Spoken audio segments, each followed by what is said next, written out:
हर्क साम्पाङको विजय चाहिँ साँच्चै नेपाली जनताको विजय लाग्छ मलाई। उहाँको त्यो सङ्घर्ष मैले हेरेको छु, एक्लो हेरेको छु। उहाँको त्यो एक्लो लडाइँ, त्यो लडाइँ यति सङ्घर्षपूर्ण लडाइँ थियो, यति जनताको हितमा त्यो लडाइँ थियो। धरानका जनता र हर्क साम्पाङको विजयलाई हेर्ने हो भने हामी आँखाबाट आँसु झर्छ हाम्रो।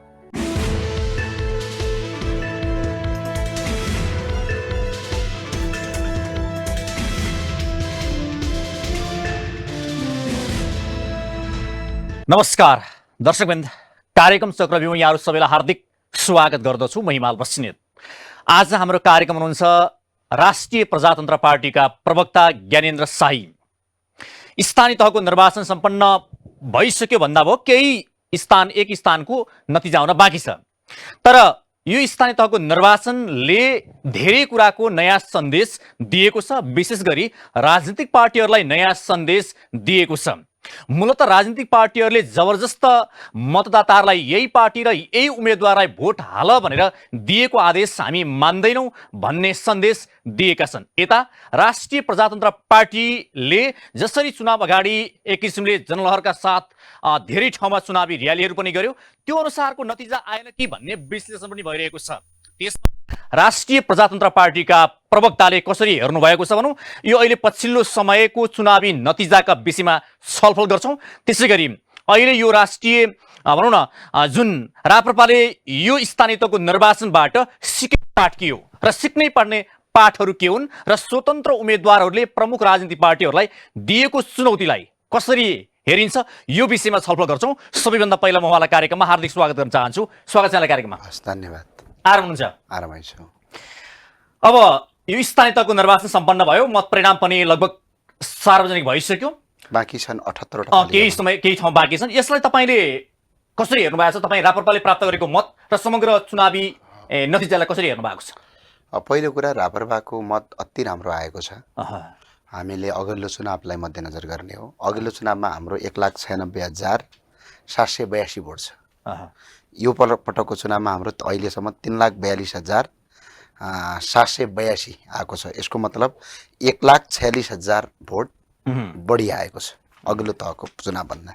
फेरि राष्ट्रिय प्रजातन्त्र पार्टी सिङ्गल एउटा पार्टी मात्रै लडेको, अरू भनेको गठबन्धनमा लडेका हुन् होइन। गठबन्धनमा नलडिदिएको भइदिए भए रापरपाले जस्तै अहिले 44वटा नगरपालिकामा रापरपा दोस्रोमा छ, 10वटा गाउँपालिकामा रापरपा दोस्रोमा सीमित रह्यो र 1वटा उपमहानगरपालिकामा रापरपा पनि दोस्रो रह्यो। यसले के देखाउँछ भने यदि गठबन्धन नभइदिएको भए 5वटा पार्टी एक ठाउँमा नमिल्दा भइदिए 44 थियो, 10 थियो, 54 र अहिले 4 थियो गर्दाखेरि करिब करिब हामीले 60 देखि 70वटा पालिका प्रमुख जित्ने त्यो चाहिँ करिब करिब कन्फर्म नै थियो। प्लस अरू गठबन्धनले जुन असर पारेका छन् 1300 हुने पनि त्यहाँ प्रथम हुन्थे। किनभने अहिलेको जो चुनाव भएको छ, यो चुनाव कुनै पार्टी एकल पार्टी भनेको राप्रपा र एमाले मात्रै लड्यो सम्भवतः, अरू त गठबन्धन बनाएर लडे, 5वटा पार्टी बनाएर लडे। अब यसमा पपुलर आधार भोटका आधारमा पनि त्यो काउन्ट हुने कुरा गर्छ। अब देशैभरि अहिले हेर्ने हो भने नेपाली काङ्ग्रेस 1 नम्बरमा देखिएको छ, मतलब यो सिटका आधारमा। तर भोटका आधारमा त एमाले भन्दा झन्डै 1.5 लाख भोट पछाडि छ भनेपछि जनताले त काङ्ग्रेसभन्दा एमालेलाई नै रुचाएको देखियो नि त होइन। त्यो त पपुलरका भोटका आधारमा। अब त्यसपछि रापरपाको अहिले के छ, सदनमा 30-30वटा सिट भएका पार्टीहरू पनि रापरपाभन्दा पछाडि छन्। किनभने हामी अहिले 3,42,782 भोटका साथ हामी जसपा र एकीकृत समाजवादी भन्दा अलिकति तल छौँ। त्यो पनि उनीहरू गठबन्धन गरेका हुन्, माओवादीले गठबन्धन गरेको, उनीहरू सिङ्गल प्रतिस्पर्धा भइदिए भए हामीभन्दा धेरै पछाडि हुन्थे। र अहिले जुन भोट बाहिर सार्वजनिक गरिएको छ 3,42,782, यो भोट चाहिँ के हो भने यो भोट पालिका प्रमुखको काउन्ट भएको, वडा अध्यक्षको काउन्ट भएको होइन।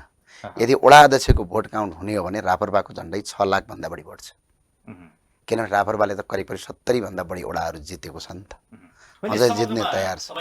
समग्रमा भन्ने हो भने रापरपाले यो स्थानीय तहको निर्वाचनमा अब एकापट्टि 5 दलीय गठबन्धन भयो, गठबन्धनले केही प्रभाव त पार्यो नै होइन। त्यसै गरी अब नेकपा एमाले पनि सँग तपाईँहरूले कतै ठाउँमा त एक ठाउँमा 1-2 ठाउँ होइन, एक ठाउँमा तपाईँहरूले गठबन्धन गर्नुभयो। समग्र भन्ने हो भने राप्रपाले विजय प्राप्त गर्यो भन्ने या पराजय? विजय गर्यो, अत्याधिक बहुमतका साथ विजय गर्यो, नसोचेको परिणाम आयो। हामीले सोचेका थिएनौँ, किनभने यो त स्थानीय तहको चुनाव हो नि त। स्थानीय प्रतिनिधि र स्थानीय उम्मेदवार लड्ने हो। पार्टीको राष्ट्रिय एजेन्डामा यसले केही पनि असर पार्दैन र त्यसमा जाने कुरा पनि होइन। र फेरि हामी गठबन्धनमा गएको पनि होइन, हामी त एकल प्रतिस्पर्धामा गएको हो नि त। र अनि त्यो अनुसार जनताले जुन जनमत दिए हाम्रा लागि यो धेरै हो। अब यो जनमतले सङ्घमा झन्डै 3 देखि 4 गुणा बढ्छ अझै, किनकि जनताले रापरपालाई सङ्घमा मन पराएको हो नि त।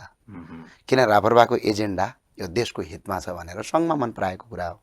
र अर्को एउटा कुरा विषयवस्तु के हो भने हामीले भोट कति पायौँ, हामीलाई भोट कति हाले, हामीले कति ठाउँ जित्यौँ, त्योसँग मतलब हुँदैन। केसँग मतलब हुन्छ भने हामीले जुन ठाउँ जित्यौँ, जुन ठाउँ हामीले जित हासिल गऱ्यौँ, जुन ठाउँ जनताले हामीलाई बहुमतका साथ अगाडि बढाए, जुन ठाउँ जनताले हामीलाई अत्याधिक भोट दिए, ती ठाउँमा अब हामीले काम के गर्छौँ, जनताको हितमा काम हुन्छ कि हुँदैन, हामीले उठाएका एजेन्डा शिक्षा स्वास्थ्यहरू रोजगारीहरूको सिर्जना हुन्छ कि हुँदैन, त्यो लागू हुन्छ कि हुँदैन भन्ने कुरा त देखाउन बाँकी छ नि त। जति ठाउँमा रापरपाले अहिले जितेको छ यो नमुना बनाउँछु भनेर हामी हिँडेका छौँ। यस अन्तर्गत हिजो एउटा समिति गठन पनि भइसकेका छ। त्यो समिति अन्तर्गत बसेर अब हामी शिक्षा स्वास्थ्य रोजगार देशैभरि जति ठाउँमा रापरपाले जितेका छ त्यहाँ पनि गर्छौँ। रापरपाले नजितेर अरू दलका पार्टीकाले जित्नु भएको ठाउँमा पनि उहाँहरूले हामीलाई आग्रह गर्नुभयो, अनुरोध गर्नुभयो र हामीले पनि सहयोग गर्न सकेपछि हामी त्यहाँ शिक्षा स्वास्थ्य र रोजगारी हामीले कसरी निःशुल्क र गुणस्तरीय गर्न सकिन्छ शिक्षा स्वास्थ्य भनेर त्यो देखाएर हामी अबको 5 वर्षपछिको चुनावमा जनता कहाँ जान्छौँ भनेर लागेका छौँ। अब यहाँ अलिकति तपाईँले अपेक्षा गर्नु, तपाईँका पार्टीका नेताहरूले अपेक्षा गरे भन्दा धेरै राम्रो परिणाम ल्यायौँ भन्नुभयो। तर कतै कति बाहिर सुन्दाखेरि चाहिँ तपाईँहरूले जसरी 4वटा पालिकामा भनौँ न एउटा चाहिँ विजय प्राप्त गर्नुभयो, नगरपालिका, त्यसै गरी नगरपालिका भनौँ या उपप्रमुखतर्फ 4 छ होइन, प्रमुखमा 4 छ, ओडामा तपाईँहरूले 71 को हाराहारी जित्यौँ भन्नुभएको छ र तपाईँहरूले समग्र भोट हेर्ने भने 6 लाखको हाराहारी भन्नुभएको छ। तर आम नागरिकहरूले चाहिँ अझ बढी रापरपाको त्यो माहौल अनुसार अझै धेरै चाहिँ आउँछ कि भन्ने आशा गरेका रहेछन्। त्यो हिसाबले हेर्दाखेरि चाहिँ तपाईँहरूले अलिकति अपेक्षा गरे भन्दा अलिक कम हो होइन। त्यो कस्तो हो भनेपछि जनताले हामीलाई सङ्घका लागि तयार गरेका छ, आउने सङ्घीय चुनावका लागि दाजुभाइ दिदीबहिनीहरूले। किनभने स्थानीय तहको चुनावमा स्थानीय प्रतिनिधिको एजेन्डामा भोट हाल्ने हो, पार्टीको राष्ट्रिय एजेन्डामा हाल्ने। अनि अर्को यो चुनाव कस्तो भएको छ भने सहरका 2-3वटा सहरका चुनाव हेरेर सिङ्गो देशको चुनाव हेरिँदैन नि। 753वटा गाउँपालिका नगरपालिका गरेर स्थानीय तह छ। 753 मध्ये सहरमा जहाँ शिक्षित वर्गहरूको अलिकति प्रभाव पर्छ त्यसमा कतिवटा छन्? 4 देखि 5वटा। बाँकी रहेका करिब 750वटा, 10वटा होला नि धेरै भए। 750वटा नगर स्थानीय तह त साम दण्ड भेद पैसा करप्सन थर्काई गोली हानेर मार्नुपर्ने। उहाँ त अस्ति चुनाव भएको हो कि यो लडाइँ गराएको? हेर्नुहोस् त उदयपुरमा गोली हानेर मर्नु पर्यो। अब काहीँ बाक्सा बोकेर कुदेको छ, काहीँ लफडा गरेको छ। तनहुँ जस्तो ठाउँमा दिवकराज जोशीलाई मर्नेहरू कुटपिट भयो, मेयरको उम्मेदवारलाई, त्यो पनि पूर्व गृहमन्त्रीको छोरालाई। भने सर्वसाधारणको हालत के थियो होला? स्वयं तनहुँमा पूर्व गृहमन्त्री गोविन्दराज जोशीजीको के भयो? गाडीसम्म तोडफोड भयो गृहमन्त्रीको, जो अहिले पनि सुरक्षा लिन सकिन्छ, सरकारले सुरक्षा गर्नुपर्ने अवस्था हुन्छ। भनेपछि सर्वसाधारण जनता कहाँ कस्तो त्रास भयो होला सम्झिनुहोस् त। किनभने यो चुनाव भनेको जसरी तपाईँको अहिले सहरमा चुनाव भयो त्यसरी चुनाव गराएर देखाइदिउँ न त एकछिन। तर समग्रमा चाहिँ के भन्यो भने जस्तो 2004 सालभन्दा यता बाहिरी कुनै पनि देशभित्रकै शक्ति या कुनै पनि विरोध नगरेको र शान्तिपूर्ण ढङ्गबाट निर्वाचन सम्पन्न भयो भन्ने किसिमको एउटा निष्कर्ष निकालिएको छ। निष्कर्ष त अब उहाँका छोराछोरीहरू मर्नु भएको छैन, नेताहरूको सबै अमेरिका विदेश अन्य ठाउँमा सेटल भएर बस्नु भएको छ। उहाँहरूलाई के को दुःख छ र? त्यो रिपोर्ट त जति निकाले पनि भयो नि। के उदयपुरमा जो मान्छे मर्नुभयो उहाँको बाबुआमा र उहाँको परिवार छैन? के धेरै ठाउँमा आज पनि घाइते भयो त्यो छैन? स्वयं हाम्रो मोरङको बेलबारीमा मेयरको गाडीसम्म जलाइयो, मेयरको उम्मेदवारको। स्वयं हाम्रो कावासेतीमा तपाईँको पश्चिम नवलपुरमा तपाईँको हाम्रो उम्मेदवारको वडा अध्यक्षको घर जलाइयो होइन? हाम्रो सर्लाहीमा हाम्रो उम्मेदवारमाथि खुकुरी प्रहार भयो। हाम्रो मात्र होइन, कतिपय ठाउँमा अन्य उम्मेदवारहरूमाथि आक्रमण भए, स्वतन्त्र उम्मेदवारमाथि कुटपिट भए। अनि त्यसलाई शान्तिपूर्ण भन्न मिल्छ र? के नेताका छोराछोरी र नेताको परिवार घाइते भएपछि मात्रै अशान्ति? अनि सर्वसाधारणमाथि तपाईँको हातपात हुनु, त्यो आगजानी हुनु, मान्छे गोली लागेर मर्या छ, अनि त्यो चाहिँ शान्ति हुनु? यदि यसलाई शान्ति भन्छन् भने अशान्ति भने कस्तो होला त? रक्तपातै गर्नुपर्ने त अशान्ति नहोला। र यो चुनावले के छ भने यस्तो किसिमको परम्परागत चुनावले देश नयाँ रिजल्टमा जाँदैन। 2-4वटा सहर हामीले जित्यौँ भन्दैमा सिङ्गो नेपाल काठमाडौँ होइन। जस्तो तपाईँले भन्नुभयो यदि 5 दलीय गठबन्धन हुन्थे र भने या भनौँ गठबन्धन बिना सबै पार्टीहरू एक्लै अगाडि बढ्थे र राप्रपा भने त्यही ढङ्गले अगाडि बढ्थ्यो भने राप्रपाको चाहिँ तपाईँहरूले आकलन गरेको सिट सङ्ख्या भनौँ न प्रत्यक्षतर्फ कति हुन्थ्यो? करिब हामीले आकलन गरे अनुसार जस्तो अहिले त रिजल्टले देखाएको छ 44वटा नगरपालिकामा हामी दोस्रो भएका छौँ, 10वटा गाउँपालिकामा हामी दोस्रो भएका छौँ। यी सबै जितिन्थ्यो। अनि झन्डै 1300 भएका पालिकामा धेरै ठाउँमा जित निकालिन्थ्यो। हामी 100 भन्दा ओभरै जान्थ्यौँ हामीको, होइन? अनि अर्को कुरा के छ भने जनताले हामीलाई भोट दिनुभएको छ, हामीलाई यो खुसी छौँ हामी। कारण किनभने हिजो एउटा उदाहरण दिन्छु, दाङको घोराइमा। त्यसो भए यसो भनौँ न त, तपाईँले भन्ने अनुसार तर मैले यसो थपेँ, भोट पाएर पनि हार्नुपर्ने स्थिति आयो गठबन्धनका कारणले। त्यो हार जित भन्ने अङ्कगणितमा नगरौँ के, जितेर के हुने हो? यदि जनताको सेवा गर्ने हो भने राम्रो हुन्छ, नत्र त्यो जितेर पनि चाहिँ के हुने हो? तपाईँहरू जित्नुभयो भने आफ्ना स्थापित गराउनुहुन्थ्यो नि। हामीले जहाँ जित्यौँ त्यहाँ गरेर देखाउँछौँ नि त।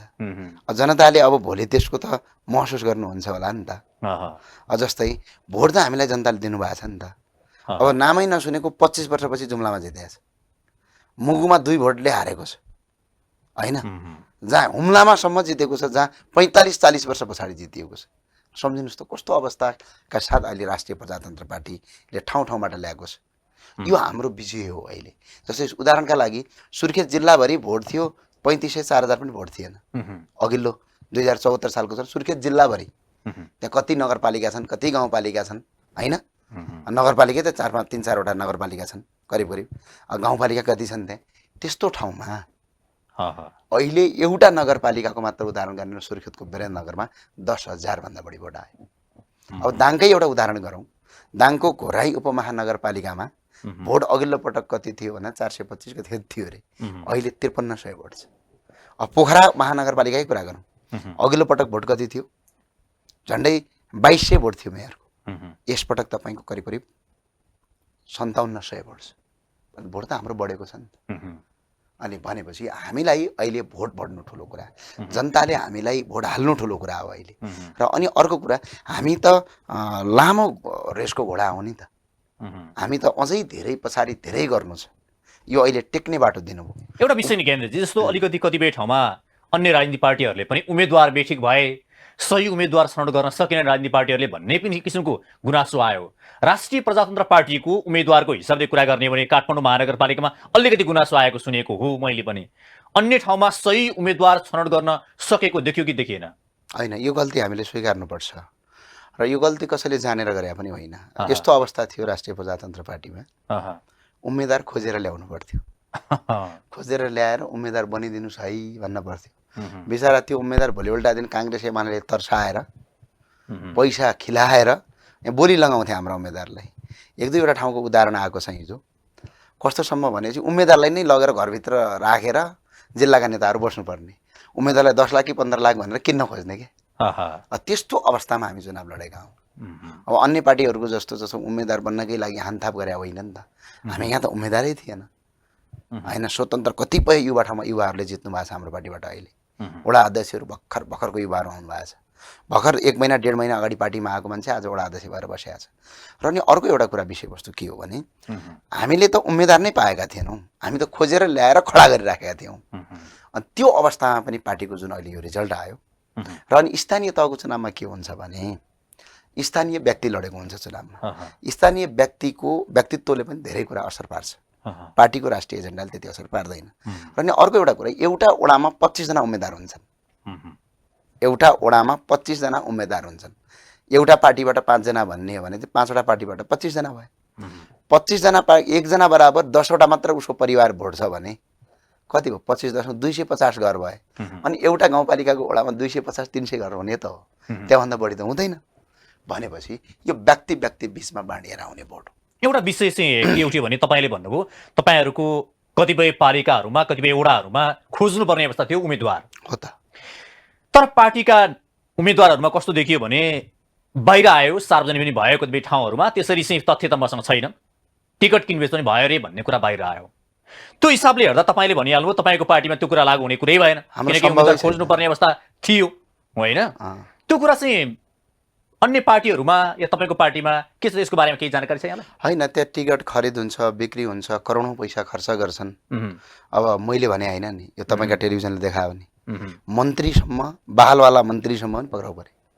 बहालवाला तपाईँको संवैधानिक निकायका प्रमुखहरू रङ्गे हात क्यासहित पक्राउ परे। बहालवाला सांसदहरू पैसा दिँदै दिँदै पक्राउ गरे भने योभन्दा शरमनाक कुराहरू संसारमा केही हुन सक्छ? अनि निर्वाचन आचार संहिताको ठाडो उल्लङ्घन गरियो, घर घरमा गएर पैसा बाँडियो। देख्नुभयो नि तपाईँको पत्र पत्रिकामा त आए, मैले नामै किन किट्न पर्यो। भने यो चुनाव होइन, यो त रक्षा रस्की हो, तपाईँ युद्ध गरेको हो। पार्टीमा लागेर पहिलो पटक चाहिँ पार्टीमा प्रवेश गरेर पहिलो पटक तपाईँ चुनावमा भाग लिनुभयो भन्दा नि पार्टीभित्र रहनुभयो, चुनावी माहौलमा प्रचारमा लाग्नुभयो। त्यो हिसाबले हेर्दा जसरी बाहिर अन्य पार्टीहरूले जसरी खुला रूपमा चाहिँ पैसा बाँडेको कुरा आयो होइन, विभिन्न किसिमको भोट किन्ने कुरा आयो, मतदातालाई चाहिँ खरिद गर्ने कुराहरू आयो, त्यो विषय चाहिँ कुनै पनि अवसरवादीहरू पार्टीमा क्षणिक रूपमा प्रवेश गर्ने अनि त्यहाँ पनि पैसाको लेनदेनमा टिकट लिने कुराहरू आउँछ भन्ने कुरा आयो। रापरमा भित्र त्यस्तो किसिमको चाहिँ अवसरवादीहरू प्रवेश गरेनन्? सम्भव भएन। रापरमा हामीले उम्मेदवारलाई पैसा पनि दिएको छैनौँ आजसम्म। अन्य पार्टीका भन्छन् कि कहिले कुरा सुनाउँछन्, मलाई त पार्टीले 1 करोड खर्च गर भनेर दिएको छ। त्यो देखिएको छ धेरै ठाउँमा। तपाईँले घर वस्तुस्थिति बुझ्दा हुन्छ। यो मैले यहाँ टेलिभिजनबाट बोल्नुभन्दा त्यो जुन गाउँमा भएको छ त्यो गाउँका जनतालाई त्यो कुरा थाहा छ। 10,000 5,000 एकजना बोली, भोटको बोली लगाइएको छ गाउँघरतिर। कतिपय ठाउँमा बुथ कब्जा पनि गरिएको छ, कति ठाउँमा बुथ समाएर भोट हालेको, बुथै समाएर भागेको पनि देखियो तपाईँको। अब यो अवस्थामा हाम्रो पार्टीमा त्यो अवस्था थिएन। उम्मेदवार त खोजेर ल्याउनु पर्ने अवस्था थियो। र अर्को हामीले 2-3वटा कुरा जबरजस्त हाम्रो निर्वाचन आचार संहितामा थियो। यदि कुनै पनि मान्छेले अहिले चुनाव जितेर भोलि पार्टीको भन्दा पनि देशको र जनताको हितमा यदि काम गरेन भने त्यसले राजीनामा दिएर जाने, एक हातमा उम्मेदवारी पत्र, एक हातमा राजीनामा पत्र बोकेर जाने। अनि त्यो गइसके पछाडि त्यसरी नै हामीले जो उम्मेदवारी दर्ता गराएका छौँ भनेपछि त्यहाँ त्यस्तो किसिमका मान्छेको प्रवेश नै हुँदैन पहिला। अब भोलि मैले गलत काम गरेर पार्टीले कारवाही गर्छ भन्ने कुरा पहिल्यै थाहा हुँदै यदि तपाईँको गलत गर्ने मान्छे त त्यो चुनाव भागै लिँदैन। अनि अर्को अहिले हाम्रा पार्टीबाट चुनाव हारेका मान्छेलाई आनन्द भएको छ, किनभने पैसा 10 रुपियाँ पनि खर्च गरेका छैनन्, केही उहाँको केही श्री सम्पत्ति डुबेको छैन।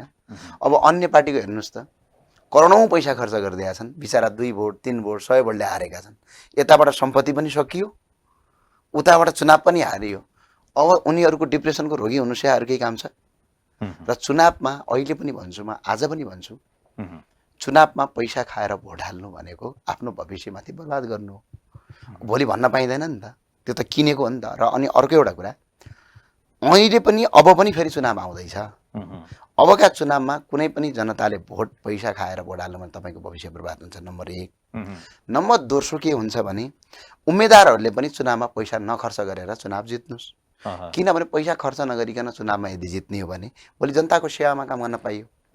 भ्रष्टाचार नगरे पनि हुन्छ, तपाईँको तलब भत्ताले नै पुग्छ। तर अहिले भ्रष्टाचार गरेर अहिले तपाईँले चुनावमा करोडौँ पैसा बाँड्नुभयो भने भोलि तपाईँको तलब भत्ता त करोडौँ हुँदैन। अनि त्यतिखेर के हुन्छ भने तपाईँले घुमाउरो बाटोबाट भ्रष्टाचार गर्नुपर्ने अवस्था आउँछ। त्यो भ्रष्टाचार गर्नु पर्यो भने पछाडि अब अख्तियार लाग्छ, जिन्दगीभरि तपाईँ के हुन्छ, डरमा बस्नुपर्छ।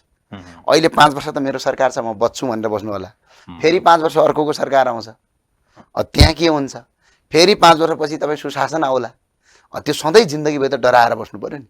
त्योभन्दा राम्रो उपाय आउने चुनावमा पैसा नखर्च गरिकन चुनाव लड्ने। हारिन्छ त के फरक पर्छ त? थोडी तपाईँको आएर संसार हारेको हो र, एउटा चुनाव त हारेको हो। अनि जनताले त बिस्तारै त्यो कुरालाई भोलि चिन्दै जाने कुरा हो। एउटा विषय अर्को चाहिँ के रह्यो भने तपाईँले नै भन्नुभयो, यहाँ त पैसाको प्रतिस्पर्धा जस्तो देखियो, पुँजीपतिहरू बिचमा चाहिँ लडाइँ जस्तो देखियो यो अहिलेको चुनाव त। कतिपय ठाउँमा भन्ने हो भने जसले बढी पैसा खर्च गर्न सक्छ। मैले भनेको होइन जस्तो यहाँ तपाईँहरुका टेलिभिजनले त भिडियोसम्म प्रसारण होइन, यहाँ त कस्तो पनि देखियो भने जस्तो धेरै ठाउँमा त पैसाको चाहिँ मतदाता किन्नेसम्मको चाहिँ कुरा आयो भनिसके पछाडि तपाईँहरूलाई नि बडो अप्ठ्यारो त पर्यो नि। जसले बढी पैसा खर्च गर्यो त्यसले चुनाव जित्नु देखियो। ठिक छ, तपाईँहरू पैसा खर्च हामीलाई फरक परेन यसले। त्यसको रिजल्ट भोलि जनताले देख्नुहुन्छ नि।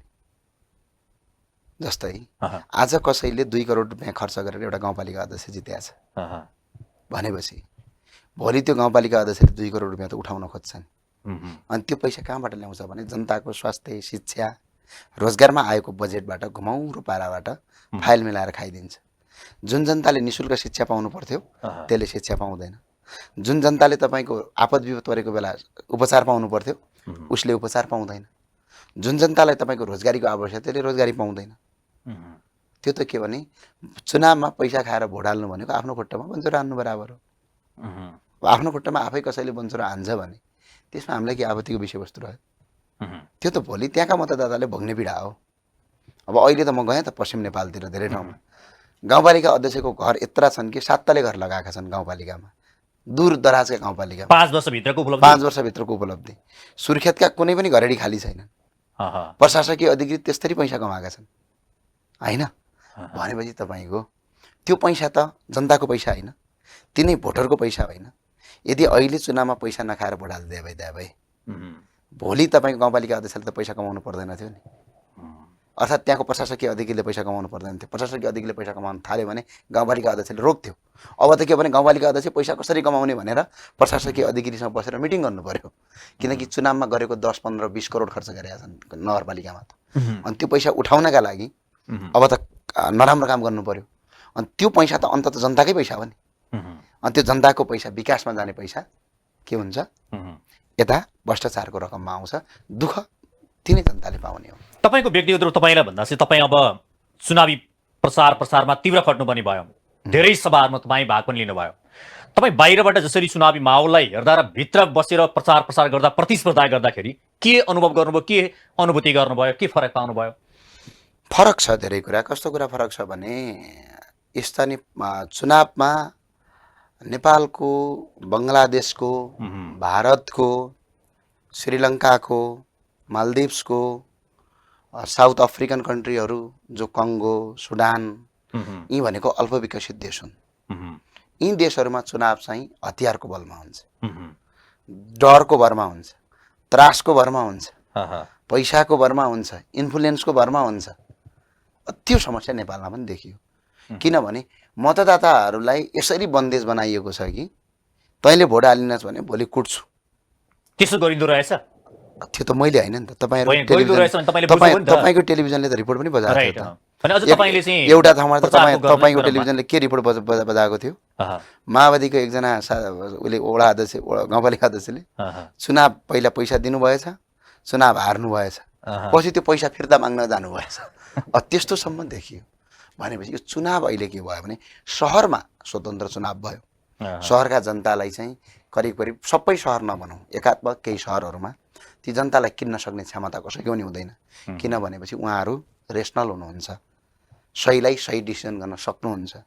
तर दूर दराजमा चाहिँ गाउँमा मैले भने त 753वटा पालिकामध्ये टप लेभलका सहर भनेको त 10वटा पालिका, 10-15वटा निर्वाचन क्षेत्र त हो। ठुलो जहाँ हो भने अन्य ठाउँमा त त्यो दलको दबदबा, धम्की, जागिर, प्रलोभन, निर्वाचनको बेला हुँदै नभएको कस्तोसम्म कुरा गरिदिन्छन् भने नेताहरूले होइन, आकाशको तारा झारेर धरतीमा ल्याइदिने कुरा गर्छन्, चाँद देखाइदिन्छन्, हुँदै नभएका ठुल्ठुला योजना आयोजना फालिदिन्छन्। त्यतिले पुग्दैन भने पैसा दिन्छन्, पैसाले पनि पुगेन भनेपछि के गरिदिन्छन्? कुट दिन्छन्। कुटेर पनि भएन भने भोलि भोट हालिनस् भने तेरो जिन्दगी धरापमा। यस्ता कुरा त कति सुनियो नि त। टेलिभिजनले प्रसारण गर्ने भयो, सबैले गरे। किनभने यस्तो किसिमको परम्परावादी चुनावले तपाईँले चुनावमा भोट आयो भन्नुहुन्छ। अहिले सबभन्दा बढी भोट कसको आयो? नेकपा एमालेको आयो। पपुलर भोट 3 लाख 38 मतको हिसाबले, अब 38 लाख कति आयो मतको हिसाबले। तर नेपालका 63 लाख जनताले भोट हालेका छैनन्। ती भोटर हुन् कि होइन? अब बहुमत ल्याए भन्ने मान्छे 30, 35, 36 लाख ल्याउँछ, 36, 37, 38 लाख। अब त्यसको 2 गुणा बढी मान्छेले भोटै हालेको छ भने ती मान्छेलाई भोट हाल्ने अधिकार दिउँ न। विदेशमा रहेका सम्पूर्ण नेपाली नागरिकलाई भोट हाल्न दिउँ। जस्तै दार्चुलाको हुम्लाको मान्छे काठमाडौँमा बस्यो भने उसले यहाँबाट हुम्ला जानुपर्छ भोट हाल्न। उसलाई हुम्लाको मान्छेलाई यहीँ काठमाडौँबाट भोट हाल्ने व्यवस्था मिलाउन हुम्लाको लागि। आज नेपालका धेरै ठाउँमा पढिरहेका विद्यार्थीहरू, पढ्न आएका विद्यार्थीहरू, काम विशेषले जाहिर खान आएका मान्छेहरू, व्यापार विशेषले तपाईँको गाउँ छोडेर टाढा आएका मान्छेहरूले भोट हाल्न पाएनन्। अब यहाँबाट हुम्ला जानका लागि 1 लाख रुपियाँ खर्च चाहिन्छ, आते जाते खर्च 1 लाखले पनि पुग्दैन। अनि 1-1.5 लाख एउटा मजदुरले खर्च गरेर हुम्लामा गएर भोट हाल्न सक्छ? यो त सीमित कार्यकर्ता बिचको तपाईँको चुनावी सरगम हो। यो सधैँ हुन्छ यस्तै। जनताले एउटा कुरा सोचेका हुन्छन्, रिजल्ट अर्को आउँछ। जनताले अहिले के सोचेका थिए? यो देशबाट तपाईँको यिनीहरू पुरै बढारिन्छन् भनेर सोचेका थिए नि। तर त्यो त भएन। दुई चारवटा पालिका र महानगरपालिका जितेर त्यो पनि स्थानीय तह यो पटक पुरै देश चाहिँ त परिवर्तन हुँदैन नि। 72% योभन्दा अगाडि पटक 74 सालमा 72%ले मतदान गरेको रेकर्ड रहेछ, लगभग त्यही हाराहारी। यसपटक कमले गरे, यसपटक 66%ले मतदान गरेको रेकर्ड रहेछ। यो हिसाबले हेर्ने हो भने 66 होइन 64%, अझ 64-66 को बिचमा भनौँ 64% 8%ले घटेको छ यो पटक। 8 होइन बढीले घटे, 72% अघिल्लो पटक छ, 64% भनौँ 8-10%ले घट्यो भन्नुहोस् न, होइन यही हिसाबले करिब 12%ले घट्यो। यो हेर्दाखेरि मतदाताहरूमा निर्वाचनप्रति उत्साह घटेको देखियो, के कारण होला? मतदातामा उत्साह होइन, भोटै हाल्न पाउँदैन क्या अधिकांशले, त्यस्तो नीति बनाइदिएका छन् नि यिनीहरूले। भोट हाल्न नपाएको पाउँदैनन्। कसरी यहाँ सुन्नु, निर्वाचन आयोगले 2 महिना अगाडिदेखि के गरिदिन्छ, नयाँ मतदाता नामावली लिँदैन। त्यो 2 महिनामा नेपाल आएका मान्छेले भोट हाल्न पाएनन्। अब अनि 2 महिनामा भोटर आइडी कार्ड नबनाएका मान्छेले भोट हाल्न पाएनन्। 2 महिनामा झन्डै 10 देखि 2 महिनाभित्र 5-6 लाख मान्छेहरू भोटर 2 महिनासम्म भोट हाल्ने अधिकारमा आउँछन्। 18 वर्ष कट्छ, तिनीहरूले भोट हाल्न पाउँदैनन्। नागरिकता दिन्छ हामीलाई 16 वर्षमा, भोट हाल्न दिन्छ 18 वर्षमा। भनेपछि यो त गलत कुरा हो नि त। 16 वर्ष नागरिकता दिएपछि 16 वर्षमा भोट हाल्न पाउनु पर्यो नि त। भनेपछि त्यो कारणले 15-20 लाख मान्छे भोटर लिस्टमै हुँदैनन्। अब भोटर लिस्टमा भएका मान्छे हरेक वर्ष नेपालीहरू विदेश जानुपर्ने बाध्यता छ। त्यो गलत काम गर्ने कार्य चाहिँ के निर्वाचन आयोगले गर्यो? दलहरूले गर्छन्। किनभने 63 लाख स्वतन्त्र मान्छेले भोट हाल्दै भइदिया भए त अहिले त नेपालको कुनै पनि दल अगाडि आउँदैन थियो। आउँथे जस्तो विकल्पको राजनीति गरेका मान्छेहरू आउँथे, जनताले मन पराएका मान्छेहरू अगाडि आउँथे। देशभरि हामीले नसोचेका मान्छेले चुनाव जित्थे। 63 लाख मान्छेले भोट हाल्दै भइदिया भए ल भन्नुहोस् त, राम्रो काम गर्ने मान्छेहरू अगाडि आउँथे। त्यो 63 लाख जो जनता छ त्यो आफ्नो खुट्टामा आफै टेकेर खान्छ कि उसले सो विवेक प्रयोग गरेर राम्रो मान्छेलाई सो विवेक प्रयोग गर्ने मान्छेलाई त पाउँथ्यो र उसले सही मान्छेलाई छान्थ्यो। हो, त्यो सो विवेक प्रयोगै गर्न दिँदैनन्, किनकि विदेशबाट भोट हाल्ने अधिकार छैन। जुम्लाको मान्छेले काठमाडौँ बसेर जुम्लामा भोट हाल्न पाइँदैन। अब कुनै दार्चुलाको मान्छे यहाँ आएर पाएन, ताप्लेजुङको मान्छे काठमाडौँमा भोट हाल्न पाउँदैन, त्यहीँ तल झापामा छ नि पाउँदैन। अब एउटा भोट हाल्नका लागि 1 लाख रुपियाँ खर्च गरेर एउटा मजदुर कसरी जान सक्छ? उसको इकोनोमी बाध्यता पनि छ। अब यत्रो डिजिटलको जमाना भयो अरे, यत्रो तपाईँको उसको जमाना भयो, अनि भोट बदर कति हुन्छ भन्नुहोस् त? आएको भोटभन्दा बढी धेरै ठाउँमा आज बदर भएको छ। अनि त्यो बदर भोट भनेको जनताले हालेको भोट हो नि त, त्यो त टेक्निकल इरर हो नि त। किनभने त्यो शिक्षाको अभावमा मतदानमा शिक्षा पनि छैन। त्यहाँ त समस्या के छ, त्यो मसी छाप लगाइसकेपछि पट्याएर हाल भन्छ, पट्याएर हाल्दाखेरि दुवैतिर लाग्छ क्या हजुर। त्यही त, जस्तो अब एउटा चाहिँ निष्कर्ष नि, यो स्थानीय तहबाट सम्पूर्ण नेपालका राजनीतिक पार्टीहरू र राष्ट्रिय प्रजातन्त्र पार्टीले सिक्नुपर्ने पाठ र जनताले सिकाइदिएको पाठ। राष्ट्रिय प्रजातन्त्र पार्टीले सिक्नु पर्दैन, हामी विकल्पको राजनीतिमा अगाडि छौँ। हामी विकल्पको राजनीतिका साथ अगाडि आएका छौँ। आजसम्म हामीले कसै चोर्या पनि छैनौँ, कहीँ गलत काम गरे पनि छैनौँ। हाम्रो नेतृत्वले आजसम्म भ्रष्टाचार गरेर खानु, आफ्नो आमाको रगत खानु बराबर भने कसम खाएर हिँडेका छौँ। 1 रुपियाँ कहीँ कसैको खाएको आजसम्म इतिहास पनि छैन। कुनै पनि यो देशलाई गद्दार हुने काम अहिलेको हाम्रो नेतृत्वले कहीँ कतै गरेको छैन, होइन? भनेपछि हामीले अझ यसलाई रूपान्तरण भएर जाने हो। र अर्को कुरो, चुनाव भनेको अङ्क गणित र भोटका लागि गर्ने होइन। अहिले दलहरूले जो भोटका लागि गर्छन्, 5 वर्षमा 4.5 वर्षसम्म प्रधानमन्त्री शेरबहादुर देउवाजीकै कुरा गरौँ, उहाँले 5 वर्षसम्म 1 दिन पनि गाउँ जानु भएन। चुनावको दिनमा 1 हप्ता बसेर आउनु हो। के को लागि? भोटको लागि। भोटको लागि त्यो गर्नु भएन, होइन? अब चुनाव आउँदाखेरि मात्र कसिने गर्न भएन। चुनावभन्दा अगाडि जनताका सेवा सुविधाहरू अगाडि दिन पर्यो। र अहिलेको जुन नेपालको अर्थव्यवस्था छ, यो अर्थव्यवस्थाले त यहाँ कुनै पनि मान्छे आए पनि केही पनि गर्न सक्दैन। राम्रो मान्छे आयो अरे ल मानौँ, उदाहरणका लागि कुनै नगरपालिकामा राम्रो मान्छे आयो अरे, तर त्यो नगरपालिकामा बजेट आएन भने त्यो मान्छेले के गर्न सक्छ? त्यो मान्छेलाई पैसा छैन भने के गर्न सक्छ? पैसा त केन्द्रीय सरकारको हातमा छ। स्थानीय बजेटमा जब कल कारखाना छैनन् भने कहाँबाट ट्याक्स उठाउँछ? केन्द्रीय सरकारका मान्छेहरूले पनि चुनावको ताका भन्नु पनि त भयो नि। अनि हामीले जितेनौँ भने, हाम्रा मान्छेले जितेन भने हामी केन्द्रबाट पैसा पठाउँदैनौँ भनेर चाहिँ भन्नुभयो। अनि पैसा के छ? अन्य देशमा के छ भने स्थानीय तहमा कल कारखाना छन्, उद्योग छन्। कल कारखाना उद्योग भएपछि के हुन्छ, त्यहाँबाट स्थानीय सरकारले कर उठाउँछ। त्यो कर केन्द्र सरकारले दिने रकमभन्दा बढी हुन्छ। बरु त्यहाँ स्थानीय कर चाहिँ केन्द्र सरकारलाई दिनुपर्ने हुन्छ। अनि त्यसका सरकारहरू स्वतन्त्र जति पनि चलेर काम गर्न सक्छन्। तर नेपालको कन्टेक्स्टमा स्वयं काठमाडौँमा आफ्नो बजेट छैन। त्यसमै समग्र तपाईँले भन्नुभयो नि, अन्य राजनीतिक पार्टीहरू जतिले भाग अनि लिए भनेपछि निर्वाचनमा- हामीले त अहिले के गर्छौँ, अह, विदेशबाट ऋण ल्याएर, अहिलेको हाम्रो अर्थ बजेट त त्यही हो नि, अह, विदेशबाट ऋण ल्याएर अनि हामीले स्थानीय सरकारलाई पैसा पठाइदिन्छौँ, विदेशबाट ऋण ल्याएर अनि हामीले प्रदेश सरकार चलाइदिन्छौँ भने त्यो ऋण त कसको हातमा छ? सङ्घीय सरकारको हातमा छ। सङ्घीय सरकारमा अहिले को छन्? बदमास मान्छेहरूको हाबी छ, जो अपराधिक चरित्र भएका बदमासिता गर्ने मान्छेहरू त हाबी छन्। यहाँ त कोही त्यस्ता राम्रा मान्छे छैनन् भने अब जनताले स्थानीय तहमा मात्रै नयाँ नेतृत्व एक दुईजनालाई दिएर भएन। अब आउने सङ्घको चुनावमा पनि विकल्पका साथ जनताले नयाँ विकल्प रोज्नुपर्छ र स्थानीय सरकारलाई जहिले पनि सङ्घले बजेट दिने हो।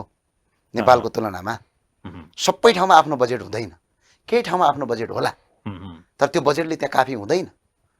अब पोखराकै कुरा गर्ने हो भने एउटा तपाईँको फोहोर रिसाइक्लिङ गर्नका लागि करिब करिब 12 देखि 13 अर्बका मेसिन चाहिन्छ। अब 12 देखि 13 अर्बको मेसिन ल्याउने हो भने अब त्यो पोखराको महानगरपालिकाको 3-4 वर्षको 5 वर्षको बजेटै त्यति हुन्छ भनेपछि त्यो अलिकति के छ भने त्यो भए हुनाले अब स्थानीय तह नै सबै कुरा होइन। स्थानीय तहको परिवर्तन सँगसँगै सङ्घमा परिवर्तन गरेर हामी भिखारीको देश हुनबाट वञ्चित हुने, देशमा रोजगारी सिर्जना हुने, स्वास्थ्य शिक्षा निशुल्क र गुणस्तर गरेर एकजना नेपाली पनि विदेश जान नसक्ने किसिमको नेपाल बनाउन सकिन्छ। यो नेपाल बनाउनका लागि अब जनताले सङ्घमा पनि यो भ्रष्टाचार गर्ने, देश लुट्नेहरूलाई अन्त्य गर्नुपर्छ। आजै हेर्नुहोस् न, नीति तथा कार्यक्रम सुरु भएको छ सदनमा। यसमा म जाँदैछु तपाईँसँग। योभन्दा अगाडि एउटा प्रश्न छ। तपाईँले अघि भने जस्तै अब प्रदेशको चुनाव र सङ्घीय चुनाव आउन बाँकी छ। तपाईँहरूले पनि जसरी स्थानीय तहको निर्वाचन सम्पन्न भएको छ, स्थानीय तहको निर्वाचनबाट राष्ट्रिय प्रजातन्त्र पार्टीले सङ्घीय चुनाव र प्रदेशको चुनावमा गर्नुपर्ने तयारी र गर्नुपर्ने कार्यहरू या भनौँ कस्ता किसिमको एजेन्डा लानुपर्छ भन्ने सवालमा भनौँ अहिलेको निर्वाचनबाट सिक्नुपर्ने केही विषय छन् कि छैनन्? होइन, स्थानीय तहको चुनावबाट हामीले सिक्नुपर्ने, हामीले सिकाउनु पर्ने, सिकाइ भन्ने कुरा जहिले पनि सिक्नुपर्ने हुन्छ। त्यो है म सिक्दै सिक्दिनँ भन्ने त त्यो रहँदैन। अनि अर्को एउटा कुरा के छ, राष्ट्रिय प्रजातन्त्र पार्टी भन्नुहुन्छ, एउटा पार्टी भयो, तर पार्टी बन्यो भने देश बन्ने होइन नि त। देश बन्यो भने पार्टी बन्ने हो। सबभन्दा पहिलो कुरा मुलुक हो। हामीले एजेन्डा के लिएर जाने होइन, हामीले के काम गरिरहेका छौँ भन्ने हो, हामीले के काम गर्न सक्छौँ भन्ने हो। हामीले अनरियलिस्टिक कुरा गर्ने होइन, अर्थात् रियलिस्टिक कुरा गर्ने हो, सम्भव हुने कुरा गर्न पर्यो नि। अहिले यहाँ तपाईँको अहिले चुनावमा जाँदाखेरि हावाबाट बिजुली निकालिदिन्छु, रकेट कुदाइदिन्छु भनेर चुनावमा गएको पनि देखिन्छ। त्यो गरेर त काम छैन नि। भोट त आउला, चुनाव त जितिहाल्ला, तर भोलि त्यो कार्यान्वयन गर्न सकिएन भने आज जुन जनताले भोट हाल्यो त्यो जनताले भोलि थुक्दैन। त्यो भए हुनाले हामीलाई यो देशमा चाहिएको अहिले 3-4वटा कुरा छ। यो मुलुक पुरै परिवर्तन गर्न सकिन्छ। जस्तै 1 नम्बरमा नेपालका धेरै कानुन परिवर्तन गर्न आवश्यक छ। कानुन परिवर्तन गर्यो भने कानुन जहिले पनि व्यवसायमुखी कानुन बनाउन आवश्यक छ नेपालमा। जस्तै नेपालको पस्मिना, गलैँचाहरू जस्ता जुन उद्योग, मझौला उद्योगलाई सजिलै तपाईँको ऋण दिने र सजिलै लोन दिने र त्यो लोन र अनि ट्याक्स करमा मिनाहा गरेर अनि विदेशी कपडालाई रोक्ने, विदेशी कपडा र विदेशबाट आउने कच्चा पदार्थलाई रोकेर नेपाली कच्चा पदार्थ प्रयोग गर्ने र सहुलियत दिने काम यो नेपालको अर्थनीतिमा गएर कानुन परिवर्तन गर्ने कुरा हो। स्थानीय कुनै मेयरले त त्यो कानुन परिवर्तन गर्न सक्दैन भने त्योका लागि संसद भएर त्यो लेभलको मान्छे त्यहाँ पुग्न पर्यो र अनि देशमा केही रोजगारी सिर्जना हुन्छ। अर्को उदाहरण भन्छु तपाईँलाई। अर्को हाम्रो देश के हो? हाम्रो देशको अर्थतन्त्र जम्मा 3टा कुरा हो। यहाँ हामीले विदेशी कम्पनीका गाडी र विदेशी कम्पनीका कपडा र यहाँ हामीले पिज्जा, बर्गर र KFC बेचेर यो देश धनी हुँदैन। जति तिनीहरू बेच्यो यो देश त्यति गरिब बन्छ, किनकि उनीहरूको सामान जति यो देशमा खपत हुन्छ त्यति हाम्रो पैसा के हुन्छ, विदेश जान्छ र हाम्रो हालत श्रीलङ्काको जस्तो बन्छ। हामीले पहिलो कुरा कुनै पनि ठाउँमा यो नेपाल भन्ने देशमा हाम्रो पहिलो 3टा अर्थतन्त्रमध्ये पहिलो के हो? टुरिज्म। दोस्रो हाम्रो एग्रिकल्चर, तेस्रो हाम्रो के हो? जलविद्युत, हाइड्रो, जलविद्युत, कृषि र पर्यटन हो। हाम्रो 3टा कुरा हो। अब पर्यटन के हुन्छ? 2 प्रकारको छ। एउटा धार्मिक पर्यटन छ, एउटा प्राकृतिक पर्यटन छ। कुनै पनि हिसाबले धार्मिक रूपमा यो देश बन्न पर्यो, धार्मिक पर्यटन ल्याउन पर्यो। अनि अर्को आएर के हुनु पर्यो? हामीले विदेशी प्राकृतिक पर्यटन ल्याउनु पर्यो। जलविद्युतमा जनताको पहुँचका आधारमा लगानी गर्ने वातावरण बनाउनु पर्यो, विदेशमा रहेका ठुल्ठुला कम्पनीहरूलाई यहाँ ग्यारेन्टी दिन सक्ने कानुन बनाउनु पर्यो र जलविद्युतमा मनग्गे लगानी गर्नु पर्यो। अर्को तेर्सो कुरा कृषि। कृषिमा अहिले पनि हामी भारत र अन्य देशबाट के गर्छौँ, तरकारी अहिले त चिनी पनि बन्द गरिसक्यो, अब त धान र गहुँ पनि बन्द गर्दैछ, तोरी त बन्द गरिसक्यो भनेपछि नेपालमा कृषि यति धेरै उत्पादन हुन्छ, हिमाल पहाड तराईको देश हो। यहाँ विदेशबाट आउने तरकारीको अन्त्य गरी नेपालमा यस्तो कानुन बनाउनु पर्यो कि किसान मात्र हुने, किसानले अहिले उत्पादन त गर्छ, त्यो उत्पादन के गर्छ, बजारमा बेच्न सक्दैन, कुहिएर जान्छ। त्यो अवस्थामा कानुन परिवर्तन गर्नका लागि र यो मुलुक बनाउने यो फन्डाका लागि र यो देश बनाउनका लागि, यो बनाउनका लागि कुनै एउटा नगरपालिकाको मेयरले नगरपालिका राम्रो गर्न सक्छ, तर सिङ्गो देश बनाउन सक्दैन। देश बनाउनका लागि सङ्घीय संसद भएर सदनभित्र गएर कानुन परिवर्तन गर्न। अब एउटा विषय, तपाईँका सवालमा अहिले स्वतन्त्र उम्मेदवारहरूले धेरै ठाउँमा जिते, एउटा चाहिँ लोकप्रिय व्यक्ति या जनताले मन पराएको व्यक्तिलाई मत हाल्दा रहेछन् भन्ने उदाहरण, कुनै प्रभाव र दबावमा पर्दा रहेछन् नागरिकहरू भन्ने उदाहरण केही स्थानीय तहबाट देखियो। त्यो आधारमा तपाईँ पनि स्थानीय तहमा कुनै पालिका या नगरपालिकाबाट उर्दिएको भएदेखि राम्रो हुन्थ्यो भन्ने किसिमका चाहिँ ती जिज्ञासाहरू आएका छन्। यसमा तपाईँलाई के लाग्छ? पहिलो कुरा, स्थानीय तहमा हामी सीमित भइदिए भए त्यो एउटा स्थानीय तह मात्रै बनाउनतिर 5 वर्ष जान्छ भने हामीभन्दा राम्रो मान्छे त्यहाँ आउँछ भन्ने त हामीलाई खुसीको कुरा हो। र अर्को कुरा, हामीले अबको 5 वर्षमा त सिङ्गो देश बनाउनु छ। देश बनाउनका लागि त स्थानीय तहमा सीमित भएर मात्रै हुँदैन, सिङ्गो देश बनाउनका लागि देशको सांसद बन्नै पर्छ, सदनभित्र छिर्नै पर्छ, सदनभित्र गएर धेरै कानुन परिवर्तन गर्न आवश्यक छ। आज हेर्नुहोस् त, अहिले के खाउँ भोलि के खाउँ भन्ने अवस्था छ। शिक्षा र स्वास्थ्यका लागि आफ्नो पैतृक सम्पत्ति बेच्नुपर्ने अवस्था छ।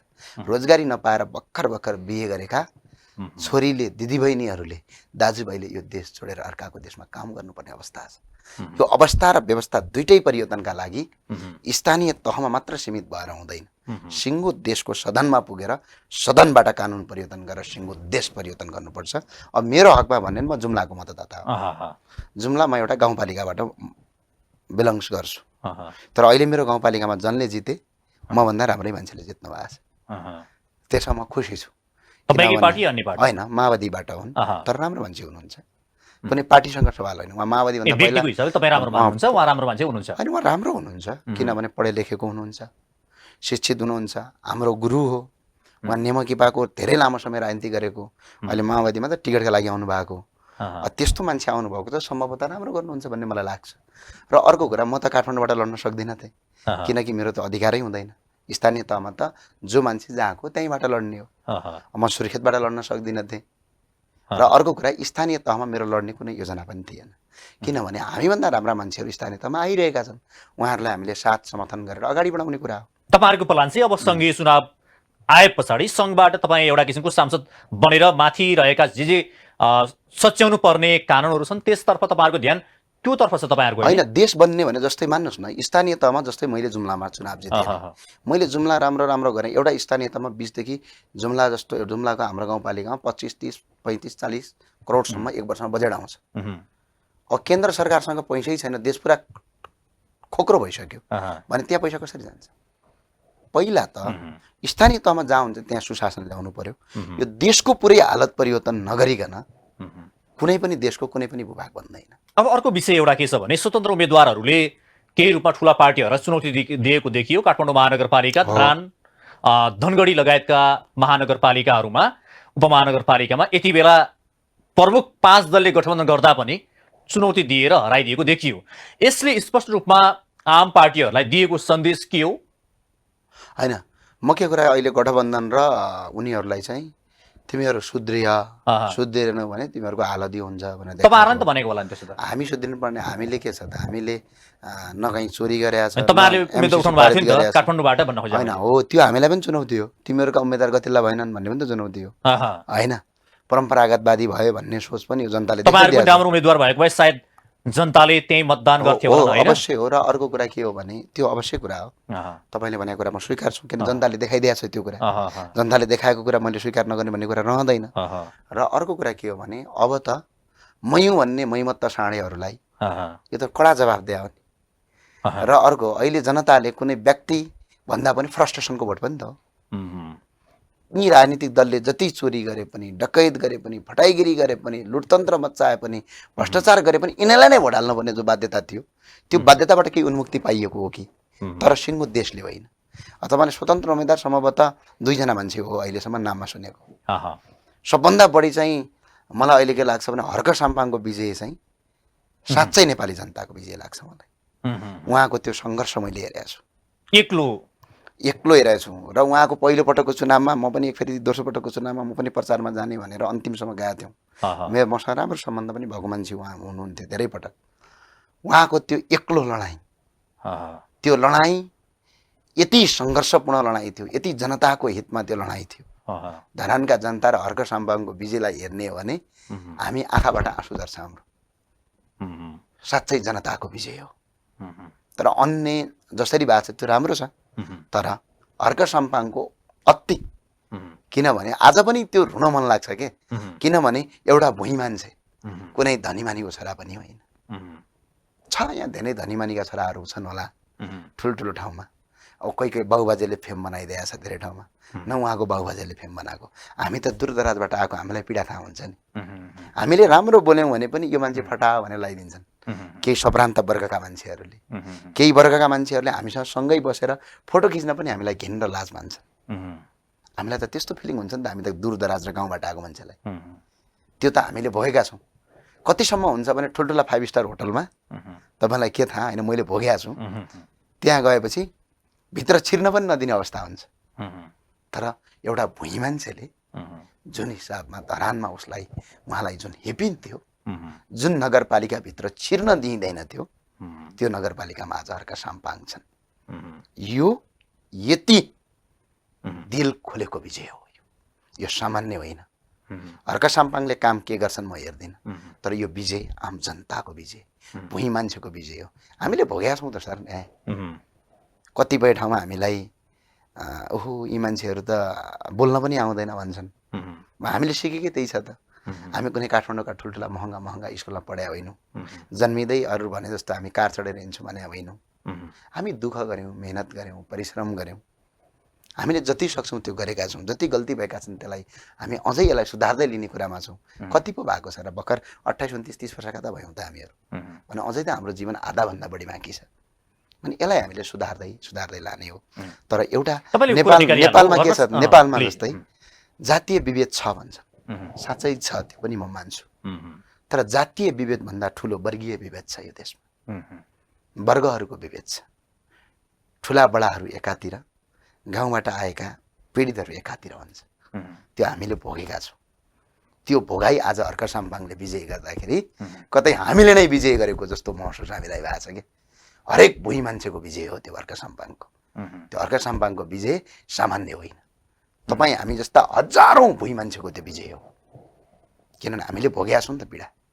एउटा ढोकामा जाँदाखेरि हामीलाई धकेलेर बाहिर पठाइन्थ्यो कि, एउटा नगरपालिकामा यो काम किन गरेनौ भन्दा सोद्धाखेरि अराजक भयो भन्थे कि, किनभने एउटा बहाना गर्थे। ठुला टेलिभिजनहरू हाम्रा विरुद्धमा भिडियो बनाउँदै हिँड्थे। तर हामीले चोरी त गरेका थिएनौँ, हामीले भ्रष्टाचार त गरेका थिएनौँ। हुँदा कोभिडको बेला हामीले राहत बाँड्दासम्म कुनै काठमाडौँका धनी र माडवाडीलाई हामीले राहत बाँडे होइन। त्यही मजदुर वर्ग जो हाम्रो वर्गका मान्छेहरू थिए, हाम्रो पीडा थाहा भएर बाँड्दाखेरि हामीलाई पक्राउ गरेर जेल हाल्दाखेरि ठुला भनेका टेलिभिजनमा अराजकवादी पक्राउ गरे भन्थे। त्यो पीडा हामीलाई थाहा छ नि। हर्क साम्पाङको विजय म अहिले पनि भन्छु, सिर्फ हर्क साम्पाङको विजय होइन यो। हर्क साम्पाङ हामी जस्ता हजारौँ लाखौँ करोडौँ भुइँ मान्छेको विजय हो। मलाई भर्खरै मात्रै बिहान पनि एकजनाले फोन गरेर भन्नुभयो ताकि उहाँले कति कुटाइ खानु भएको छ, कति उहाँले मलाई पिटियो। मैले प्रत्यक्ष देखेको छु कि उहाँले पिटाइ खाएका, उहाँलाई कुटेका उदाहरण कैयौँ छन् कि त्यस्तो मान्छेले विजय प्राप्त गर्नुभयो। उहाँ निकै भावुक हुनुभयो। तपाईँ पनि त्यही देख्छु मैले, होइन? किनकि एउटा भुइँ मान्छेले विजय प्राप्त गर्दाखेरि खुसी पनि हुँदो रहेछ। आम नेपालीहरू खुसी देख्छु म सबैजना। होइन अरूले कहाँ के गरे, हर्क साम्पाङको विजय भनेको हामी भुइँ मान्छेको विजय हो। हर्क साम्पाङलाई यो टाउको फुटालेर रक्तम्य हुँदाखेरि उल्टो पुलिसले जेल हालेको थियो। त्यो आज पनि मैले फोन गरेको थिएँ। मेरो धेरै लामो समयदेखि उहाँसँग टच भएर मैले काम गरेको छु। अघिल्लो चुनावभन्दा अगाडि होइन, करिब चुनावमा एकफेरि धरान गएर भेट्ने पनि कुरा भएको थियो। आज भेट्ने भन्ने थियो हर्क साम्पाङसँग, म चाहिँ धरान जान पाइनँ आज। मलाई पनि धेरै पटक त्यस्तै त्यो अहिले लाग्छ के पक्राउ गरेर जेलमा हाल्थ्यो गल्ती उनीहरूले गरे हुन्थ्यो पक्राउ हामीलाई गर्थ्यो के पुलिसले पक्कै पनि तपाईँ अब जस्तो उदाहरणका लागि होइन उदाहरणका लागि योगेश भट्टराईजीले प्लेन रोक्नुभयो मेरो पत्रकार सम्मेलनमा आक्रमण गरियो उल्टो पुलिसले मलाई मुद्दा लगायो कि तैँले झगडा गरिस् भनेर त्यो पीडा कति हुन्छ होला सम्झिनुहोस् त यदि मुट्टु फुटाउन मिल्ने भए त अब मुट्टु फुट्छ क्या छाती च्यातेर देखाउन मिल्ने भए त त्यो देखाइन्थ्यो क्या त्यो पीडा आफूले गल्ती नगरेको कुरालाई तैँले गल्ती गरिस् भनेर जबरजस्ती लगाइन्छ त्यो त हिजो हर्क साम्पाङलाई पनि त थियो त्यो हरेक आज हर्क साम्पाङको मात्र उठेको होइन कि उनको सङ्घर्ष उनको बलिदानी उनको समाजसेवा भुइँ मान्छेको सङ्घर्ष उहाँलाई साँच्चै जनताले भुइँ मान्छेको विजय हो हर्क साम्पाङको विजयलाई हामीले सामान्य विजय ठानेका छैनौँ यो तमाम उहाँले भोलि के काम गर्नुहुन्छ म त्यो जान्दिनँ तर हर्क साम्पाङको विजय सिङ्गो यो देशका भुइँ मान्छेको विजय हो अब अन्य अन्य ठाउँमा ठुल्ठुला मान्छेले जित्नुभयो होला होइन कसैको ठुल्ठुला टेलिभिजन छन् ठुल्ठुला मिडिया लागेका छन् ठुला ठुला व्यापारी छन् अब तपाईँले स्वतन्त्र भन्नुहुन्छ स्वतन्त्र 2-3 जना मात्रै हो 3 जना जति अरू त पार्टीबाट बागी उम्मेदवार धेरैले बागी दिनु भएको छ विजयी हुनु भएको छ बिजी हुनुभयो उहाँहरूलाई स्वतन्त्र भन्दा पनि पार्टीको कार्यकर्ता हुनु त टिकट पाएन अब भोलि पनि फेरि त्यही पार्टीमा जाने हो नेपाली कङ्ग्रेसभित्र त्यही देखियो होइन कतिपय पार्टीमा त्यही देखियो जस्तो पार्टीभित्र एउटा चाहिँ अन्तर्घातको विषय उठ्यो कहिलेकाहीँ होइन जस्तो भनौँ न काङ्ग्रेसभित्र पनि त्यही कुरा धेरै आयो हामीले यदि अन्तर्घात हुन्थेन भने या स्वतन्त्र ढङ्गबाट अन्य पार्टीसँग गठबन्धन गर्थेन भने अझै धेरै ल्याउँथ्यौँ भनेर काङ्ग्रेसका नेताहरूले भनेको नि सुनियो काङ्ग्रेसलाई त फलिफाप भयो गठबन्धन अन्य पार्टीको तुलनामा काङ्ग्रेसले अलि बढी फलिफाप लियो होइन र फलिफाप हुन्थ्यो एक्लै गइदिए भए काङ्ग्रेसहरू चुनाव हार्थे म पुरै चुनाव त हार्थे भन्दिनँ तर प्रथम हुँदैनथे अहिले जुन स्थिति थियो त्यस्तो हुँदैन थियो किनभने पपुलर भोट त एमालेको बढी देखिन्छ अनि जनताले त एमालेलाई त्यो निर्वाचन आयोगले निकालेको डाटा त मान्नु पर्यो नि त राइट अब हामीभन्दा बढी 30 वटा जति सिट भएका लोकसभाहरू हामीभन्दा धेरै पछाडि छन् ल भन्नु न भोटका आधारमा हामीभन्दा 1.5-2 लाख भोटै पछाडि छन् 1-1.5 लाखै करिब भोट पछाडि छन् सदनमा 30-35-30-15-20 वटा सांसद भएका पार्टीहरू जहाँ कि हाम्रो एउटा मात्रै संसद साधन छ जनताले दिएको मताधिकारलाई स्वीकार्नुपर्छ धाँधली भयो होला फटाइगिरी भयो होला त्यो कुरा अलग पाटो हो तर हामीले त्यो कुरालाई स्वीकारेपछि अहिले ओहो मैले हारेँ यो स्वीकार्दिनँ त्यो अप्रजातन्त्री हो कि त चुनावमा जानै भएन गएपछि त्यसको परिणाम हामीले स्वीकार्नुपर्छ र नि अर्को एउटा कुरा के भन्छु भने अब जसरी अहिले स्थानीय तहमा हाम्रा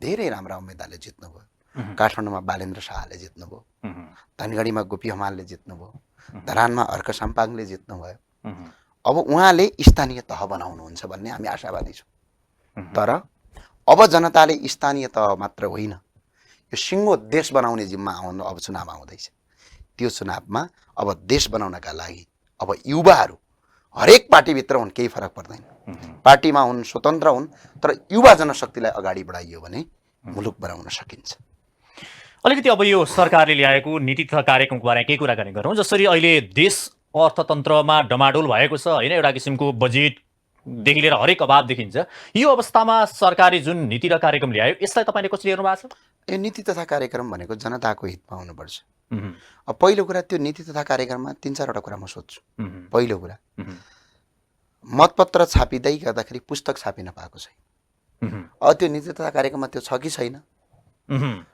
जनताका गरिबका छोराछोरी ठुला बडाका छोराछोरी त बोर्डिङ स्कुलमा पढ्लान् पैसा मोटो रकम तिर्लान् होइन तिनीहरूले त पढ्न पाउलान् तर दुखी र गरिबका तमाम आज 70% भन्दा बढी हामी जनताका छोराछोरीहरू दुखी गरिबका जनताका छोराछोरीलाई किताबसम्म छैन त्यो कहीँ कतै समेटेको भेटिँदैन पैसा तिरेर मल किन्न पाइने कुरा पनि छैन त्यहाँ त्यो छैन जो कृषि प्रधान देश भन्छौँ अनि यो देशको अर्थतन्त्रको सुधारात्मक के हो त्यो कहीँ पनि छैन अब यो नीति तथा कार्यक्रम सुनैका अक्षरले हैन चाँदीको तपाईको किताबमा सुनका अक्षरले लेखे पनि त्यो न चपाएर खान मिल्छ न त्यो पोलेर खान मिल्छ त्यो त जनताका हितमा हुनुपर्छ नि त जस्तै ठुलो कुरा केही ल्याउनु पर्दैन जनताको किसानले रोपाइँ आउँदैछ कृषि उत्पादन गर्नुपर्छ चामलले अहिले भारतले चामल चिनी लगायतका बन्द गर्न लागिसक्यो हाम्रो अरबौं पैसा भारत गएको छ त्यो तथा नीति तथा कार्यक्रममा एउटा कुरा ल्याइदिनुस् न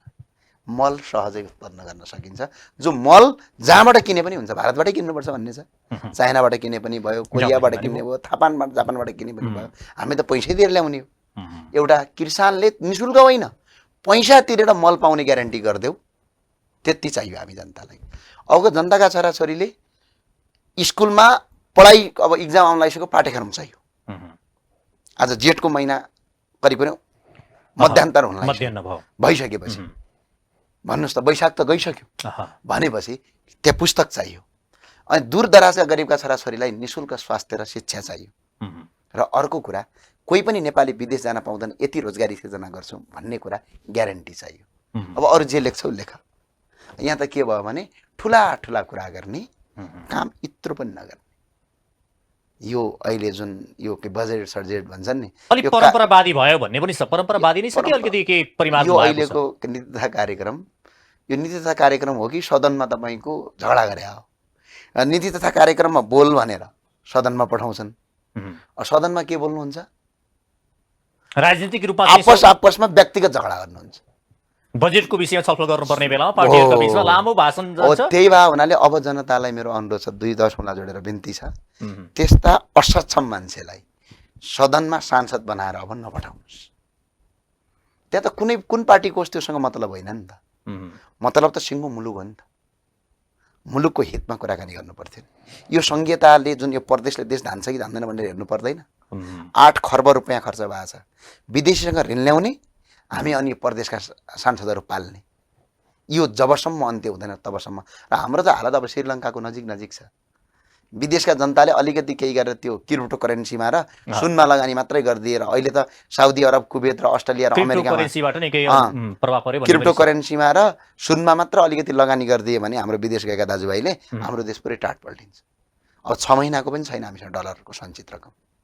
साराका सारा विदेशी सामान ल्याउने, हुँदा गङ्गटोसम्म विदेशको खानुपर्ने। जुन गङ्गटो खेतमा हुँदाखेरि यसले धान खान्छ भनेर हाम्रा किसान दाजुभाइहरूले त्यसलाई निकालेर फालेर भुइँमा फाल्नुपर्ने चिज करिब तपाईँको 5-6 करोडको त गङ्गटो अमेरिकाबाट किनेर खाने हाम्रो देश। किनभने हामी टोटली परजीवी बनेका छौँ। अबको सुधारात्मक भनेको राजनीतिक दल र पार्टी सुदृढ मात्र हुँदैन। हामी यो चुनावबाट अब जनताको प्रदेशको चुनाव र संघीय चुनावबाट जनताले सोच्नुपर्ने बेला आएको छ। प्रदेश त अब आवश्यकतै छैन, यसलाई पाल्न सकिँदैन। सङ्घबाट अब सिर्फ दल परिवर्तन भएर हुँदैन, जनताको सोच पनि परिवर्तन हुनुपर्छ, हाम्रो लाइफ स्ट्यान्डर्ड पनि परिवर्तन हुनुपर्छ। बल्ल मात्र हामी मुलुक जोगाउन सक्छौँ, होइन भने हामी मुलुक जोगाउन सक्दैनौँ। जुन देशमा युवा बस्दैन, एउटा युवा पनि यो देशमा बस्न तपाईँको वातावरण छैन। र पहिलो दिमागमा पनि के हालिन्छ भने यो देशमा केही हुँदैन भन्ने पढाइ गरिन्छ। शिक्षा यस्तो छ, जति पढ्दै गयो त्यति बेरोजगार बन्दै जाने शिक्षा पद्धति छ। यी धेरै कुरा सुधार्नुपर्छ। यी कुरा सुधार्नका लागि नयाँ विकल्पका साथ त्यो सुधार्न सक्ने क्षमता भएका मान्छेहरूलाई सदनमा जनताले पुर्याउनुपर्छ। हस्, कार्यक्रम आइदिनु यहाँलाई धेरै धेरै धन्यवाद छ। हस्, धन्यवाद। आज हाम्रो कार्यक्रम हुनुहुन्थ्यो राष्ट्रिय प्रजातन्त्र पार्टीका प्रवक्ता ज्ञानेन्द्र साई। आजको कार्यक्रमको निर्धारित समय सकिएको छ, मलाई पनि बिदा दिनुहोस्। नमस्ते।